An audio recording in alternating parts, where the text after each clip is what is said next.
गंग गणपतये नमो नमः। श्रीमद् वाल्मीकि रामायण अयोध्या कांड 17वां सर्ग। भरत के पिता के श्राद्ध में ब्राह्मणों को बहुत धन रत्न आदि का दान देना। 13वें दिन अस्थि संचय का शेष कार्य पूर्ण करने के लिए पिता को चिता भूमि पर जाकर भरत और शत्रुघ्न का विलाप करना और वशिष्ठ तथा सुमित्रा जी को उन्हें समझाना। तदनंतर दशा व्यतीत हो जाने पर राजकुमारी भरत ने 11वें दिन आत्मशुद्धि के लिए स्नान एकादशा श्राद्ध का अनुष्ठान किया। फिर 12वां दिन अन्य श्राद्ध का मासिक और सपिंडीकरण दान किए।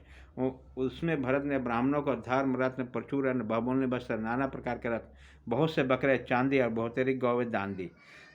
राजपुत्र भरत ने राजा के परलौकिक हित के लिए बहुत से दास दासे सवारे तथा बड़े बड़े घर भी ब्राह्मणों को दिए।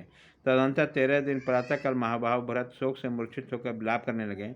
उस समय रोने से उनका गला भर आया। वे पिता के चिता स्थान पर अस्थि संचय के लिए आए और अत्यंत दुखी होकर इस प्रकार कहने लगे। तात आपने मुझे जिन श्रेष्ठ भ्राता श्री रघुनाथ जी के हाथ में सौंपा था, उनके वन में चले जाने पर आपने मुझे सोने में ही छोड़ दिया। इस समय मेरा कोई सहारा नहीं।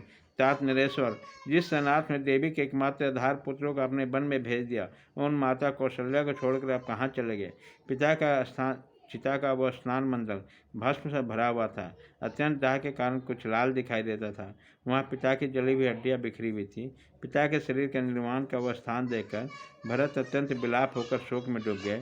उस स्थान को देखते ही वो दीन भाव से रोककर पृथ्वी पर गिर पड़े, जैसे इंद्र का इत्रवत ऊंचा ध्वज ऊपर की उठाए जाने पर इसमें खिसक कर नीचे गिर पड़ा। उसी समय सारे मंत्री उस पवित्र व्रत वाले भरत के पास पहुँचे और पुण्यकांत होने पर स्वर्ग से गिरे हुए राजा यति के पास अष्टक और राजर्षि आ गए थे। भरत को शोक में डूबा हुआ शत्रुघ्न भी अपने पिता महाराज दशरथ के बारंबार स्मरण करते हुए चेत होकर पृथ्वी पर गिर पड़े। वह समय समय पर अनुभव में आए हुए पिता के लालन पालन संबंधी उन गुणों का स्मरण करके अत्यंत दुखित होकर शोधमूर्ख होकर उन्मत्त के समान विलाप करने लगे। हाय मंत्रा से जिसका प्रकट्य हो कि कैद रूपी ग्रास से जो व्याप्त हो तथा जो किसी प्रकार भी मिटाया नहीं जा सकता, उन बरदामन शोक रूपी उस उग्र समुद्र ने हम सब के लोगों को अपने भीतर निमग्न कर लिया। तात आपने जिनका सदा लाड़ प्यार किया तथा जो सुकुमार और बालक हैं, उसे रोते और बिलखते हुए भरत को छोड़कर आप कहाँ चले गए। भोजन पान वस्त्र और आभूषण इन सबको अधिक संख्या में एकत्र करके आप हम लोगों को अपनी रुचि की वस्तुएं ग्रहण करने को कहते थे। अब कौन हमारे लिए ऐसी व्यवस्था करेगी।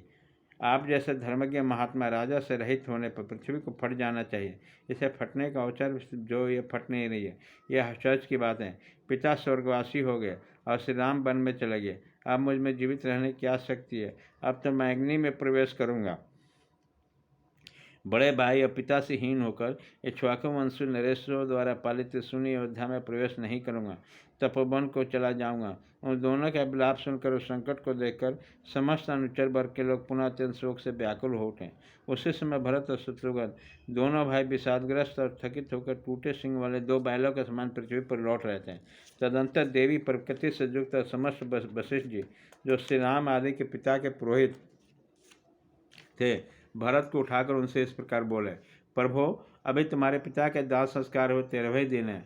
अब अस्थि संचय का जो कार्य है उसके करने में तुम विलम्ब क्यों लगा रहे। भूख प्यास शोक मोह जरा मृत्यु ये तीनों इंद्र सभी प्राणियों में समान रूप से उपलब्ध होते हैं। इन्हें रोकना सर्वथा असंभव है। ऐसी अवस्था में तुम्हें शोक का कुल नहीं होना चाहिए। तत्वज्ञ सुमित्रा ने भी शत्रुघ्न को उठाकर चित्त को शांत किया और समस्त प्राणियों के जन्म और मरण के अनिवार्य का उपदेश सुनाया। उसी समय वो दोनों यशस्वी नरश्रेष्ठ वर्षा और धूप से मलिन हुए दोनों अलग अलग इंद्रधनुष के समान प्रकाशित हुए।